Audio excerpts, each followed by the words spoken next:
The next topic is about 600 million people, and that is adolescent girls globally. It is connecting girls around the world, and it is my honor to introduce Sarah Brown, CEO of the Office of Gordon and Sarah Brown, Holly Gordon, Executive Director of 10 by 10, Elaine Weidman, Vice President of Sustainable and Corporate Responsibility of the Ericsson Group, Teen Advisor for Girl Up, Sophia Stafford, Plan International Representative, Name Yanka, and our moderator, the CEO of the United Nations Foundation, Kathy Calvin.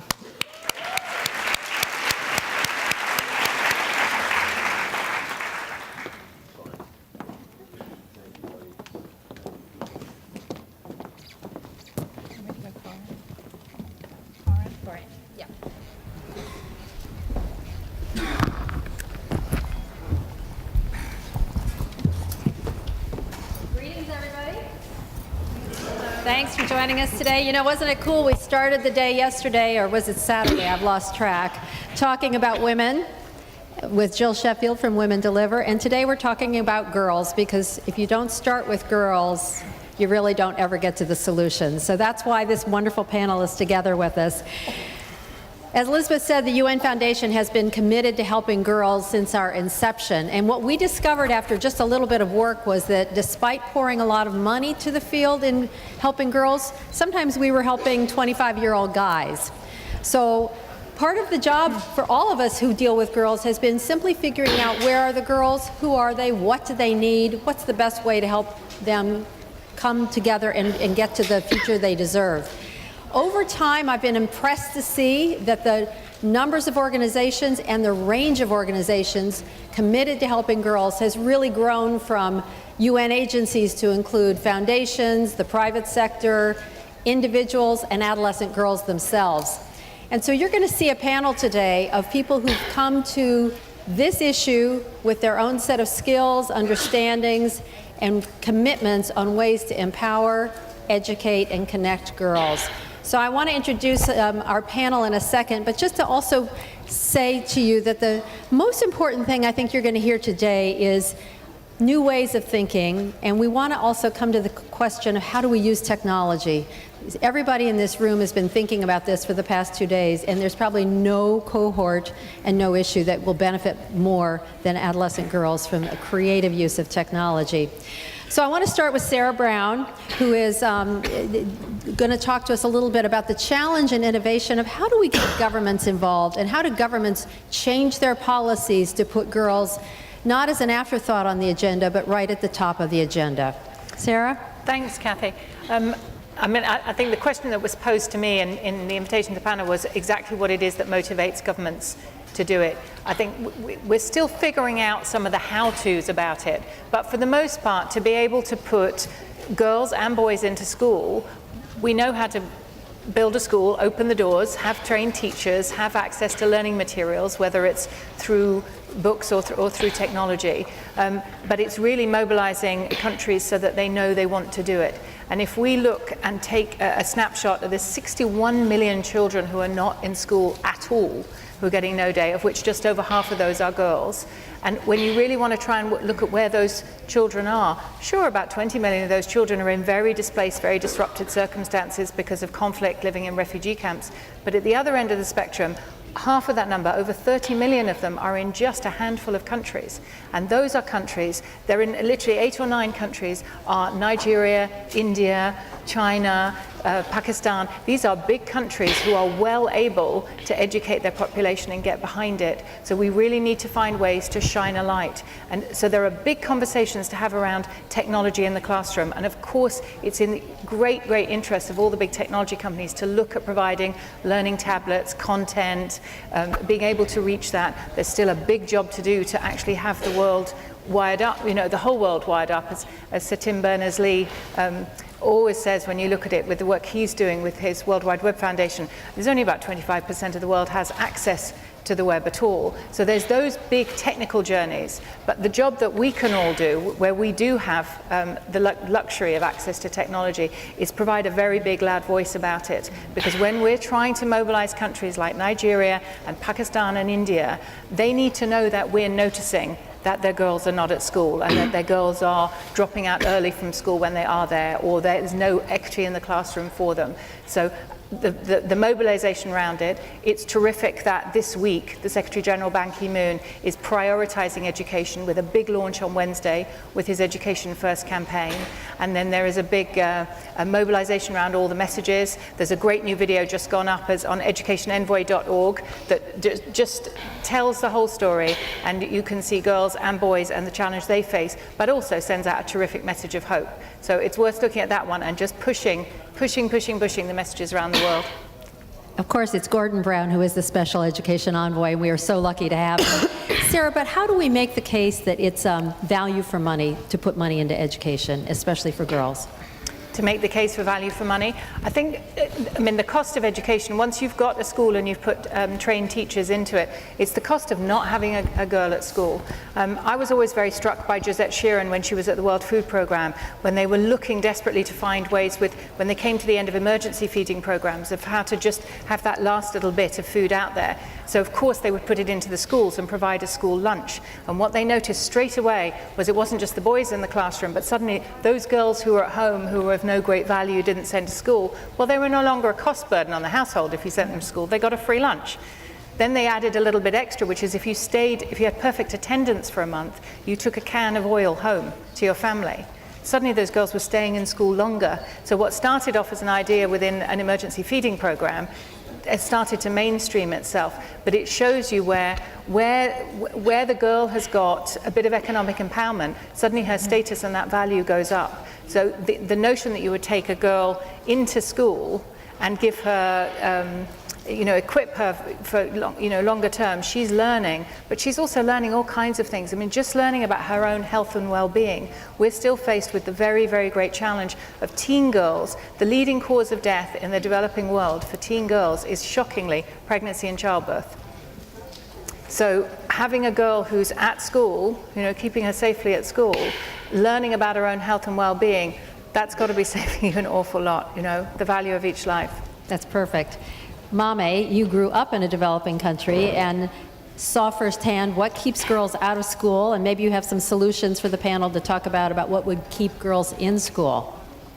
Yes, thanks for the question, Kathy. I grew up in a developing country and I came face to face with some of these issues, and there are about three main issues that I identify with a lot. That's water shortages, that's there are a lot of societies where the water flow is irregular, and personally I had to fetch water every morning before going to school because I was in a public boarding high school that was in one of those areas where there was no water. So we would wake up in the morning and go look for water. It could be a mile, walk a mile, 2 miles to look for water. And whereas this was part of our schedule, going to school and then fetching water, there are girls that live in rural areas where there's no water at all and they have to walk even further to find water. So they would walk perhaps the whole day looking for water, and this is one issue that keeps them out of school. And then secondly, there's also the Kayayo phenomenon, and this is where we have girls coming from the north to the south to look for jobs in the city. And when they come, because of their lack of education, they can't find any jobs, and then they end up selling on the streets, or they end up as market helpers, which is where when you go to the market to purchase stuff, these girls will be carrying bowls on their heads, and they would ask you, can I carry your stuff for you, so you can give them some change. And I saw this almost every weekend when I went to the market. And these are girls that do this during the whole week, during market days, and they should be in school, but then they are not. And then the last issue is, like Sarah was talking about, girls being seen as a liability and not an asset. So a lot of parents are scared that their daughters might get pregnant. So what they do is they force them into early marriages. And this may be a good source of income for their family because it's one less mouth to feed. But the girl should be in school, and then all they end up knowing is having a family at the age of 18 and they have no idea, they have no prenatal training, they have no idea about what it means to be a mother and to take care of children. So thinking about solutions, I think it has to start with behavior change. It has to start with the parents, the teachers, the community leaders. They all need to re-examine their beliefs about what masculinity is, what femininity is, and what kinds of opportunities they give to their daughters because of these gender roles that they have in their heads. And that's where it's going to start from. And when it starts from the local government, then it can manifest into national policies. Then I also believe that the families that force their daughters into early marriages should be sanctioned, and these laws should be tightened. And then also by using social media, which I'm very happy that we're talking about right now, is to project female role models in front of these girls, in front of these communities, so they can see women that were once girls like their daughters who face the same issues but then have overcome these obstacles, and to see that a girl is not a liability, she's an asset, she has a lot of value, and she has a lot to contribute to her community. So to project these female role models to the community, I think is one way to let them see what a woman can be, what a girl can be. And myself, I've been just like blogging and creating awareness and keeping in touch with some of the girls back home for them to see the work that I'm doing, and I'm amplifying, you know, the voice for them, advocating for them. And the more we keep doing that with technology, the more people are going to know, and then we can limit the barriers to education. Well, that's a great story, and I bet, Holly, in the work that you've done with telling the stories of 10 girls, probably echoes a lot of what Mame had to say. How did you settle on this format, and what are some of the stories you're trying to make sure the world knows about? I almost feel as though I could go home, because Mame is really a case in point of what we're trying to do with 10 x 10, which is a global campaign for girls' education. And at the center of the campaign is a feature-length film. And the feature-length film is really the engine for storytelling, story discovering. And, you know, often I'm asked, what do you find when you go into the field? And, you know, are you giving voice to these girls? And I say, listen, I'm finding revolutionaries. We are finding girls who, we're not giving them voice, just a platform, a place to share that voice. And it's because of all of you and the connectivity of today that I believe that we can push social change, we can accelerate it. We can do what we took decades to do in just years, because of the global forces that come to bear around really important ideas. And educating girls, to me, is one of the most important ideas of our time, because of the value proposition at the other end. Because a mother who is educated will educate both her sons and daughters equally. Because a girl who is educated will delay her marriage. She will have fewer children, so she will contribute to GDP. One extra year of secondary school lifts a girl's income 10 to 20%. By the time she joins the working world, and she will invest 90% of that income in her family. So when you're educating a girl, you're setting off this ripple effect that affects not only her own life and the revolutionaries that we found in the 10 x 10 project, these girls who are transforming their own local communities, but the life of the community, and ultimately the health of the nation. We've been down at CGI and here, and I know that there's been a lot of talk about the importance of the issues relating to girls and women. And these are issues that cut across every sector of global development. And one of the ideas that resonates so clearly with me is when you look at how a country treats its women and girls, you have an idea of how that country is going to prosper or not. It takes both sides of the population to really drive a country forward. And the 10 x 10 campaign is based on an idea that we can find stories, give the girls in the countries that where we are telling stories a platform to show their value, their ability to contribute to society, and by having all of you share the media that we're creating as storytellers with your networks and your networks and your networks, so we're creating a global tribe of girl advocates. And it's impossible without doing it together, and it's impossible without each piece along the way doing their part. So we have the girls who are fighting in their communities and raising their voice in their communities. we're journalists and storytellers. We're packaging that up into media. We need all of you to share it, and then we need programs like Plan International and the UN Foundation, who are doing the amazing work on the ground, supporting these girls so that they can get to school, stay there safely, and grow into women who take their place in society. Right. Well, and you know, the players now in this space have really broadened, and I want to bring in the private sector.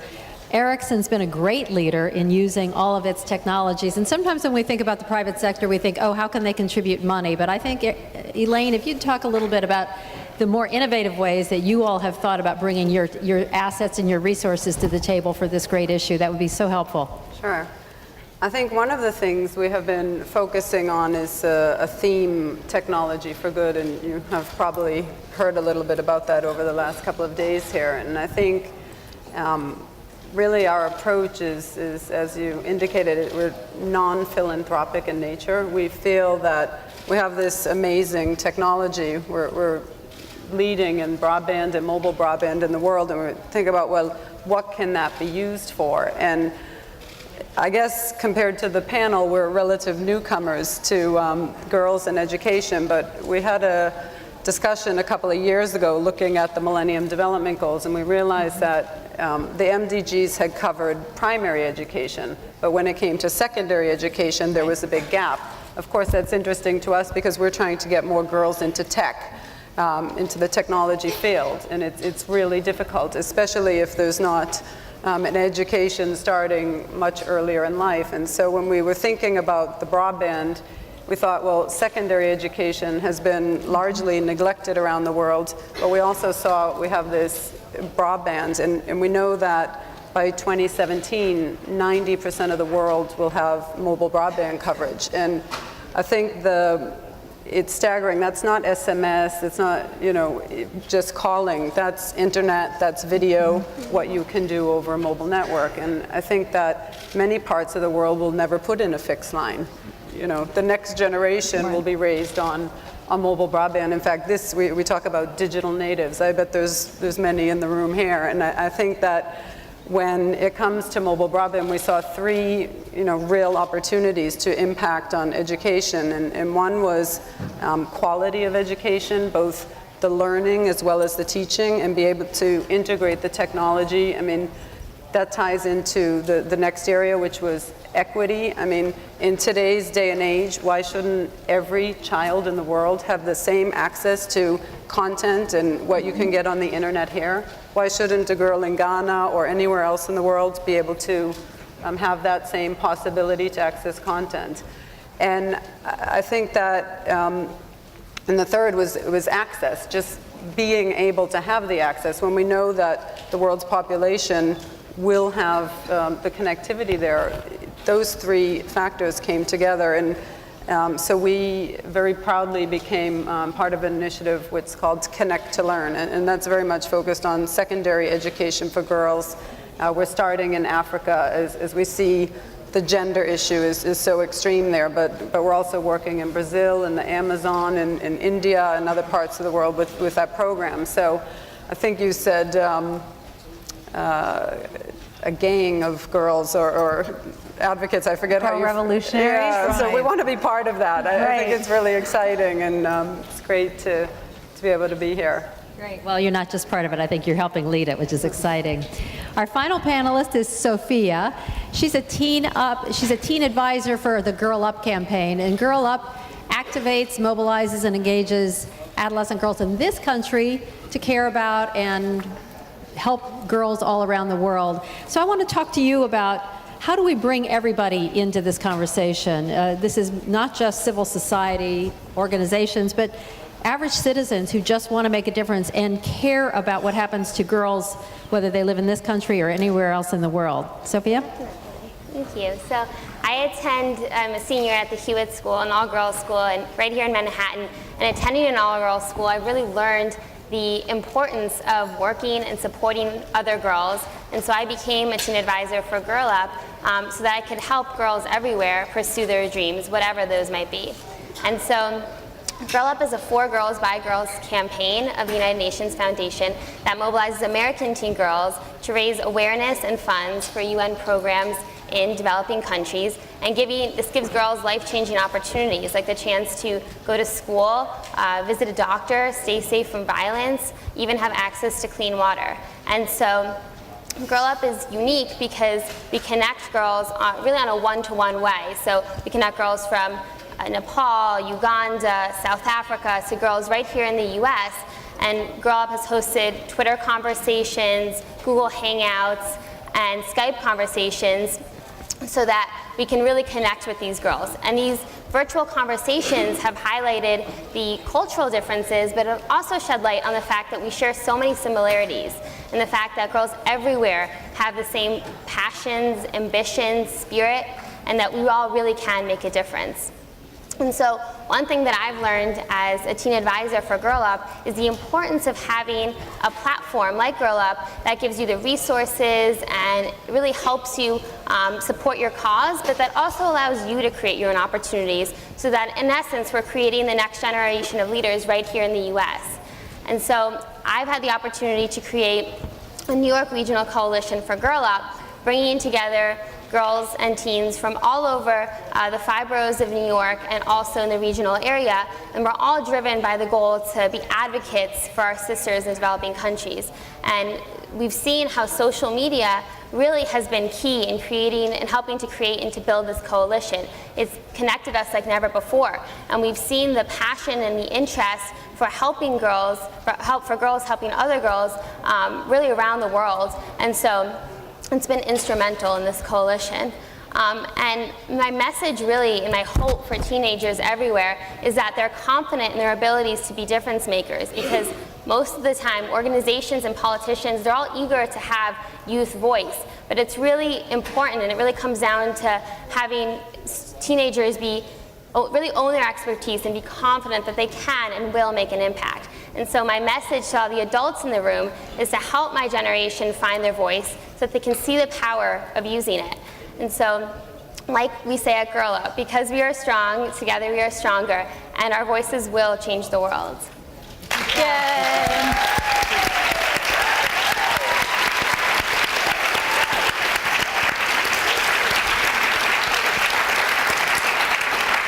So the question may have been value for money. I think this is what you see, what you get when we invest in girls, and that was terrific. Let me come back to something that Mame put out, that one of the goals in helping girls get the education and other opportunities they deserve is that we need others in their lives to be advocates for them, whether it's their parents, men, eventually husbands. Can you all talk about that? Sometimes we get talking about girls and we don't talk about the whole infrastructure, and what are the best ways to change the infrastructure around girls? Holly, maybe you want to take that first? Yeah, sure. I mean, obviously I'm biased, I'm a media creator, but I believe that media has an incredibly powerful role in global development and accelerating social change. And one of those things is to message, to create messaging that points to some of the statistics and data that I talked about around the value proposition of educating a girl, because many of these decisions that parents are making around the world have nothing to do with their love for their daughter. They are economic decisions. And so if you can convince a father and a mother, you know, mothers are part of this decision-making team, village elders, if you can show that there's a long-term benefit to not marrying your daughter, you know, before the age of, before she, you know, leaves the secondary school education, then you're making a value proposition that speaks to what is a day-to-day struggle for survival. So messaging is incredibly key to broad-scale social change, and identifying leaders within each community. So 10 times 10 is designed to be a campaign that's scaled. Take the tools into your own community and create your own event, and talk about raising the value of the girl as it makes sense within your community. I can't know what that conversation looks like in Afghanistan. I know that Afghanistan's now watching. I can't know, but Afghani leaders, men and women who love their daughters and their sons, in terms of building a better future, take this challenge and have the conversation in your community about how we lift our girls, because their long-term value is greater if you invest in them than if you sell them short, basically. Anyone else on that? I was going to say, one of the other things is to make sure that governments are hearing you, because as much as we're understanding better now the importance of being in partnership with the NGOs and nonprofits and with the private sector, you're not going to achieve it without everyone coming to the table together. So that partnership is growing, but nonetheless, government has to hear you, and government is subject to the vagaries of things like elections, rightly so for them to be in power, but it also means they'll make their decisions sometimes, just as business will have to look at what's right for its shareholders, and non-profits have to look at what their grant allocations are. Government will base their decisions around what they think people are telling them that they want, because that's where they've got to go back to get their mandate. And my experience on having been on the other side, on the inside of government, is when you've got an awful lot of different noises and everyone's got their own cause and it's too much noise to hear. What political leadership is nearly always looking for is a strong message that will deliver them a big, where there's agreement across a constituency of people. So I think having those very, very strong, clear messages, sometimes it's as simple as having the one hashtag that everyone uses, but that's an oversimplification. Having the richness of material that 10 by 10 is offering, you're looking, actually the messaging is still the same that's coming out, which is understand the value of your girls and know how to invest in them, and everyone in the community is rewarded for that. And it isn't actually more complicated than that, but there's so many different ways to look at it. And it is about the teacher in the school, but it's also about the water pump, so you've got to get all the pieces right, but you've always got to remember that if you're really wanting government to hear you and to make change, that message has to be really clear and come from the same message, come from a lot of different places. Elaine and then Holly. Yeah, one thing I think is a really important point that you raised on the policy side. Well, we work programmatically on the ground with Connect to Learn with our partners at Millennium Promise and the Earth Institute. We're also working on another front, and that's where we were yesterday at the Broadband Commission for Digital Development, where we worked together within the industry, but also with UN agencies and others to release a report called The State of Broadband, and that was delivered to Ban Ki-moon, but also served as a guide, as recommendations for governments to not to forget the importance of information and communication technology, because usually within any government, not every, but within most, you would have the education minister, the ICT minister, the health minister, and so on, and they have never met each other. If many people together keep saying the same thing, they'll hear you. So you have to go, cross agency even within the government. So this report, one of the areas highlighted is of course education. And and it's true also that sometimes we need to hear the unlikely messenger coming into the government, and so hearing from the head of Ericsson, who's usually in there talking about ICT tariffs, but actually is now in there talking about girls' education, is very powerful. Holly? Yeah, and this is where I wanted to jump in to say that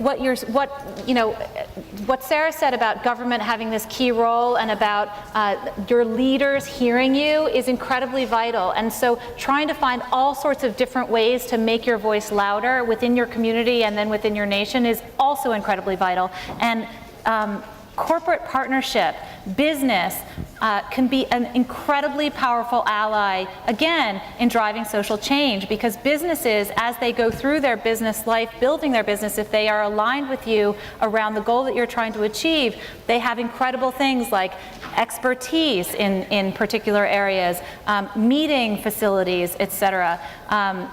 Resources and connectivity that as an NGO you don't always have, but it's all about this sort of multifaceted partnership around a shared message. And girls' education is a message that I think we can all believe in and really hammer wherever we can with whatever kind of connectivity we have, and look for partners in business, in the nonprofit sector, in civil society, and in government. So we have about a minute left. I'm going to ask Mame and Sophia to be our closing points. And if the two of you could just each say one or two things you wish this group of very influential social media mavens and experts might take forward from this conversation and your own experience. Mame, why don't you go first? Sure. I just want my message that you would take away today to be that remember the value of a girl. It may not be as prevalent here, but remember that there are a lot of girls in the developing countries that are not in school right now. And there are a lot of women in here, there are a lot of men. And this is not just an issue of just the women, but the men have to also be involved. And we're going to be blogging and creating awareness for these issues. We want you to also take part in that and read more about these issues, read more about the things that are going on, and then find out ways that you can also get involved with some of these girls in the local areas. And if you have partnerships with local governments, you can also go there and amplify that voice for the girls, because the girls need you, and the only way that we can be heard is if we amplify our voices. And Sophia. And to echo what Mame said, I think really being able to join the conversation, whether it's really through social media, so joining on Twitter, following @GirlUp, but I also think it's really important for this generation to help open the doors for the next generation, because I think this cycle of opening doors of opportunities for generation after generation will encourage others to join the movement, and will keep this flow and this cycle of strong, motivated people trying to fight for girls' rights, and so that everyone has equal opportunity in education.